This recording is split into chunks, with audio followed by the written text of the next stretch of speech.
Hi friends, పూలు కట్టడం ఎలానో ఈ వీడియోలో అయితే చూపిస్తాను. దీనికోసం నేనైతే కనకాంబరాలను తీసుకున్నాను. ముందుగా ఒక దారాన్ని అయితే తీసుకోండి. దారం తీసుకున్నాక రెండు కనకాంబరాలను అయితే తీసుకొని పైన 2 కింద 2 ఆపోజిట్గా పెట్టుకోండి. పెట్టుకున్నాక ముందుగా తీసుకున్న పూలను అయితే ఒక రౌండ్ వేసుకోండి దారంతో. ఆ తర్వాత పైనుంచి ఒక అల్లుకు వేసేయండి. ఈజీగా ఇలా అన్ని పూలను అల్లేసుకున్నారంటే ఈజీగా కట్టేయచ్చు. కొంచెం ట్రై చేశారంటే ఈజీగా పూలు అల్లడం వచ్చేస్తుందనమాట.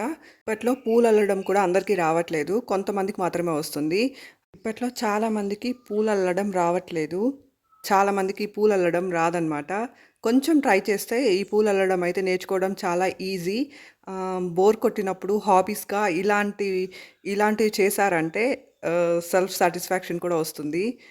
సో ఇలాంటివి ట్రై చేస్తే హాబీగా ట్రై చేస్తే చాలా బాగుంటుంది. చూసారు కదా, ఇలా ఈజీగా అల్లేసుకోవచ్చు అనమాట. చూసారు కదా ఎంత ఒత్తుగా వచ్చాయో. రెండు పూలతో అల్లితేనే ఇంత ఒత్తుగా వచ్చాయి. ఇంకా మూడు పూలతో అల్లారంటే ఇంకా ఒత్తుగా వస్తాయి. బయట అమ్మేవైతే చాలా పల్స్గా ఉంటాయన్నమాట. సో ఇలా మీకు మీరు కట్టుకున్నారంటే ఒక హాబీగా ట్రై చేశారంటే కూడా చాలా ఇంట్రెస్టింగ్గా ఉంటుంది. అసలు బోర్ కూడా కొట్టదు. మీకు ఒక హాబీగా కూడా ఇలాంటివి చేసుకోవచ్చు అనమాట బోర్ కొట్టినప్పుడు. ఇంకా చాలా ఒత్తుగా కూడా మనకు నచ్చినట్లు మనం కట్టుకోవచ్చు. సో ఇలా ట్రై చేశారంటే పూలు కట్టడం చాలా ఈజీ అనమాట. ఎవరైనా కొంచెం ట్రై చేస్తే ఈజీగా నేర్చేసుకోవచ్చు ఈ హాబీని. Thank you for watching my video.